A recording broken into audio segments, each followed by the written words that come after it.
Olá, galerinha da segunda série A. Eu sou a professora Letícia e vou estar fazendo a devolutiva de Química com vocês, tá ok? Aquela atividade que a gente passou no Google Forms, vou estar fazendo a devolutiva agora.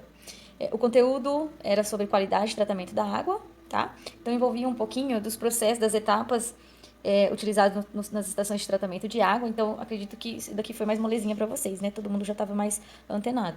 Então, são na verdade mais de 9 etapas, né? Se a gente for esmiuçá-las. Mas basicamente, né, a gente colocou essas 5 na atividade e a gente usa muito essas 5 para falar um pouquinho dos processos químicos e físicos que acontecem dentro da estação de tratamento da água. Logicamente que há mais detalhes do que isso, por isso que está resumido essas 5 etapas, tá? Bom, a primeira etapa é a captação da água, da represa ou de poços artesianos e tudo mais, certo? Então ali já é um processo físico também, que a gente chama, né, de bombear essa água, né, retirar ela lá de dentro da represa, fazer ela chegar na estação de tratamento. Chegando na estação de tratamento, ela já vem com muita velocidade, aí é acrescentado algumas substâncias nela, né, de cara já acrescentado sulfato de alumínio e cal. Essas duas substâncias juntas, né, elas vão fazer com que as sujeiras, né, formem aglomerados e elas vão se colando a esse sulfato de alumínio e cal e forma tipo umas bolinhas gelatinosas, né, e aí a sujeira começa a grudar, fazendo o que a gente chama de floculação. Então há uma certa agitação dessa água, não muito, para que ocorra essa mistura. Alguns tratamentos de água já colocam cloro aqui também para ir ajudando na desinfecção. Enfim, etapa de floculação. Depois, em seguida, vai para a etapa de decantação, onde esses flóculos de sujeiras vão ficando mais no fundo, né? Então, a água fica um pouco mais paradinha e a sujeirinha, como está pesada, vai indo para o fundo. Então, é a etapa de decantação. Depois, essa água aí mais límpida que sai, ainda não está totalmente limpa, ela vai para um filtro, né? É um filtro de areia, a gente já simulou. Tem pedregulhos, areia grossa, areia fina, carvão ativo, e aí essa água vai passando e vai sendo filtrada, tá? Por esse filtro de areia, imitando o solo terrestre. E aí a água sai, no processo de filtração, sai límpida. Aí tem a quinta etapa, que é a adição de cloro e flúor, né? E ainda depois tem o armazenamento e distribuição até as nossas casas, certo? Mas são essas etapas, onde ocorre aí processo químico, né? Aqui na floculação, que tem a reação química dessas duas substâncias. Aqui já é processo físico, né? Decantação, para esperar para que a sujeira se decante, né? Fique para o fundo. Filtração também é um processo físico e aqui a desinfecção, um outro processo químico, certo, pessoal? Então não tinha segredo. Então na hora de responder a primeira questão falava assim, não. Associa as etapas do processo utilizado na estação de tratamento de água com o procedimento e característica correta. Então, estava tudo embaralhado, então eu coloquei nessa ordem, mas não necessariamente apareceu para você nessa ordem. Mas, ó, a adição de cloro para eliminar os germes nocivos à saúde. Então, apesar de que algumas estações de tratamento usam cloro logo no início, a desinfecção mesmo acontece aqui, tá? No finalzinho da etapa. Então, etapa de desinfecção, quinta etapa. Depois fala assim, a água é bombeada de rios para a estação de tratamento. Então, é um processo de captação, certo? Depois fala assim, a água passa pelos filtros formados por camadas de areia, carbono e turfa. E aí eu tenho o processo de filtração. Depois, a água fica parada. A água fica parada para que os flocos mais pesados se depositam no fundo.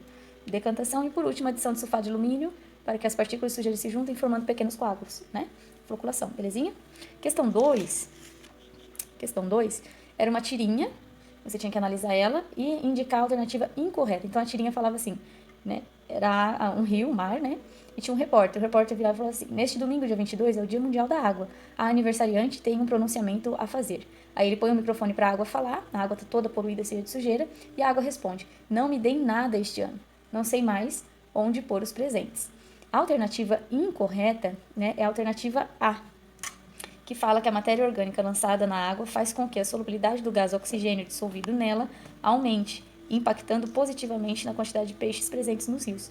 Então, não aumenta. Quanto mais matéria orgânica eu tenho no rio, mais micro-organismos, eles começam a consumir, né, oxigênio que está dissolvido na água. Então, na verdade, a concentração de oxigênio cai. Pouco oxigênio na água, os peixes, na realidade, morrem, certo? Então, questãozinha 3 agora sobre DBO, tá? Então, já juntando aquilo que a gente estava falando, tem oxigênio dissolvido na água, certo? Então, o que é DBO? Então, tinha um textinho para vocês lerem num linkzinho e estava falando simplesmente assim, né? A DBO é a demanda bioquímica de oxigênio, ou seja, né, corresponde à quantidade de oxigênio consumido por micro-organismos presentes em certa amostra de efluente, água, esgoto, qualquer coisa, né? Então, a DBO é uma medida muito utilizada. Para quê? Para determinar nível de poluição, por exemplo. Uma água poluída, ela tem baixa concentração de oxigênio dissolvido, certo? Consequentemente, alta demanda bioquímica de oxigênio. Ou seja, se tem muito micro-organismos, eles estão consumindo muito oxigênio daquela água, deixando ela com pouco oxigênio dissolvido, ou seja, uma água poluída, beleza? Professor, o que pode causar isso, né? Além dos dejetos de esgoto que a gente pode lançar nas águas e ocasionar esse aumento de DBO, alguns rios também com excesso de matéria orgânica, não só de esgoto, mas muitos rios que é fechado, não entra luz e é mais parado, que cai muita folha de árvore, né? Começa a ficar cheio de folhas de árvore e isso tudo também é matéria orgânica, tá bom? Então, detalhezinho aí. Bom, questão 4, também bem simples, tinha um videozinho para vocês assistirem e falava assim, para vocês indicarem a principal característica de uma solução, Então, na química não é a solução dos problemas. Então, na química, é sempre uma mistura homogênea entre um soluto, que está em menor quantidade, e um solvente, que está em maior quantidade. Lembrando que sempre o solvente ele tem que dissolver todo o soluto para que essa mistura seja homogênea, ou seja, apresente uma única fase. Então, essa é a principal característica da solução, tá? Bom, aí finalizando, tinha um assuntozinho aqui de concentração comum. Então, quando eu tenho uma solução, eu já tenho uma mistura, certo? E é importante a gente saber o nível de concentração dessa mistura. Como que a gente faz? A gente faz a relação da massa do soluto, né, o que estava em menor quantidade foi dissolvido, dividido pelo volume total da solução que foi formada, ou seja, soluto mais o solvente.